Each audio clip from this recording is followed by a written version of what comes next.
A gente tem um estudo que é o estudo mais importante que tem num país, que é o censo, né? O censo demográfico. Nossa, fez barulho aqui, quase caiu meu celular. Censo. O censo é a coisa mais importante que tem para você ter um panorama do país e você traça as políticas públicas. Bom, este mês agora, nas próximas 2, 3 semanas, deve começar a sair o resultado do censo. Então, é um assunto importante, porque um dos temas do momento no mundo é redução populacional. E o censo vai trazer uma redução, não populacional, mas uma redução importante na taxa de crescimento da população brasileira. Não há uma redução da população, mas uma redução na taxa de crescimento e uma redução muito forte, mas muito forte. Então, o Brasil crescia a um ritmo, na década passada, de 1,17%, e na década anterior 1,63%, olha isso, média ano, tá? E a gente deve crescer 0,7% média ano. Então é uma loucura, imagina, vai, década de 50 para a década de 60, né? No censo de 50 para 60, a gente cresceu em média 3,17% ao ano a população. Olha só, depois caiu para 2,75, 2,48, 1,93 e agora 0,7. Então, é a menor taxa de crescimento populacional que o Brasil conheceu. A revista Economist, a revista inglesa Economist, traz um artigo na edição dessa semana, muito interessante, porque lembra que nos 250 anos desde a Revolução Industrial, a população mundial explodiu. E antes do final deste século agora, o número de pessoas do planeta pode diminuir pela primeira vez desde a peste negra. Então, é um raciocínio que a Economist constrói em torno disso. E por quê? Porque a taxa de fecundidade está caindo. Está caindo. Quando a gente discute filhos na esfera individual, é uma discussão espontânea, emocional. Cada um decide com base na sua história de vida, nas convicções, né? Na expectativa, até na fé religiosa. Não tem resposta certa ou resposta errada. Quantos filhos você quer ter? Nenhum, 1, 2, 3, não importa.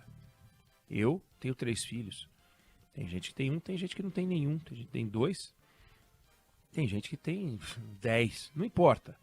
Não tem uma resposta certa, não tem uma resposta errada. Agora, quando você discute filhos na esfera demográfica, aí a coisa muda de figura.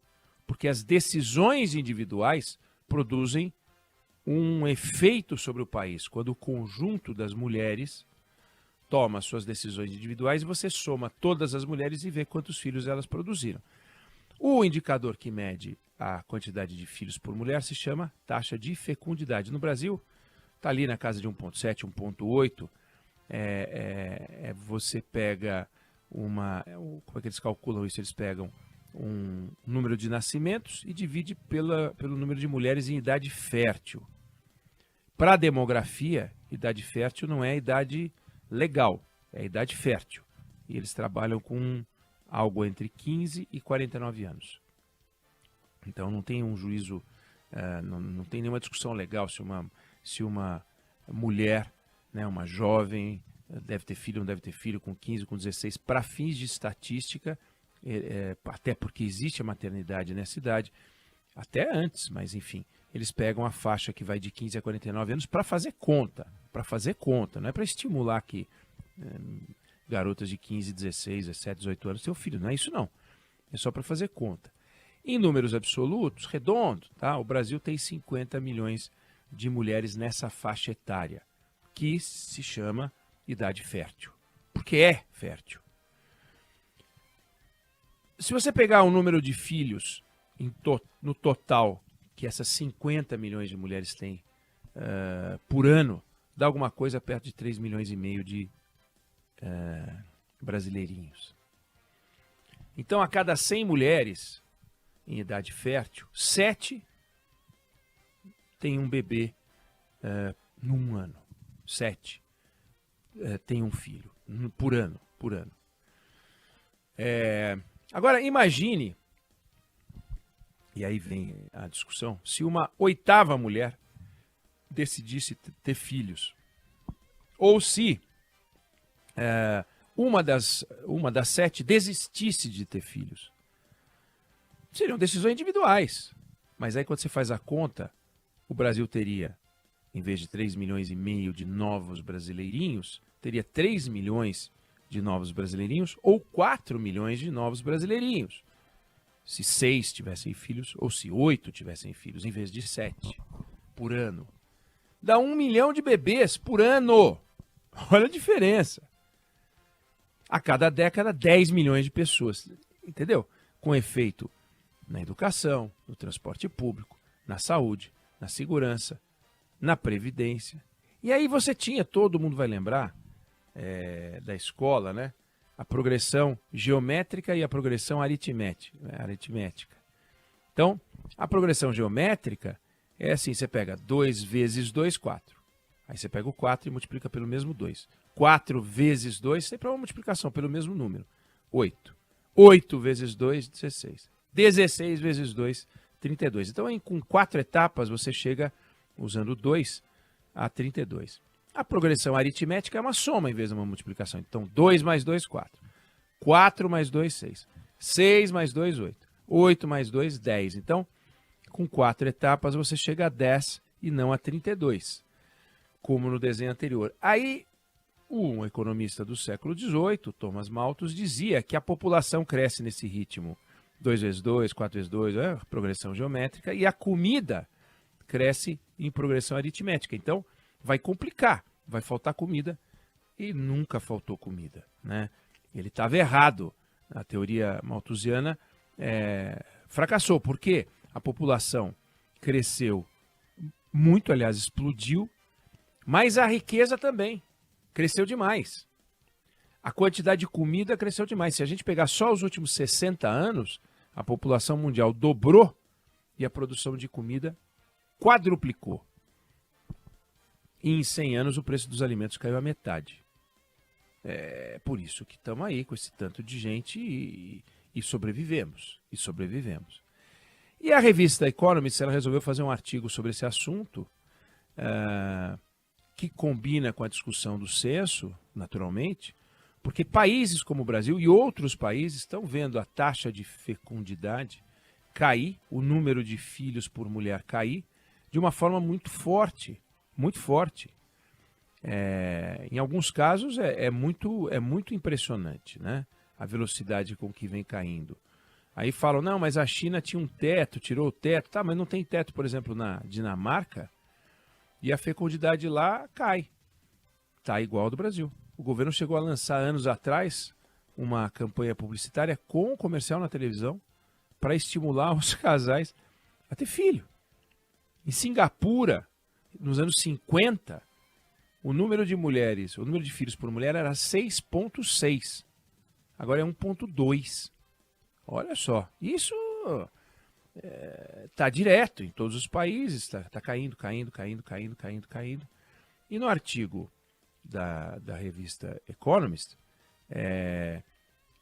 lembra a revista que em 2000 a taxa de fecundidade era de 2,7 filhos por mulher, que estava acima da taxa de reposição. Alguém pode imaginar que a taxa de reposição é 2, porque tem a mulher, tem um homem, os dois têm 2 filhos, portanto colocam mais 2 filhos na praça e repõem a sua existência, a sua presença na Terra. Mas não é assim. A taxa de reposição é 2,1, é um pouco acima de 2, porque nem todo mundo vai ter filhos.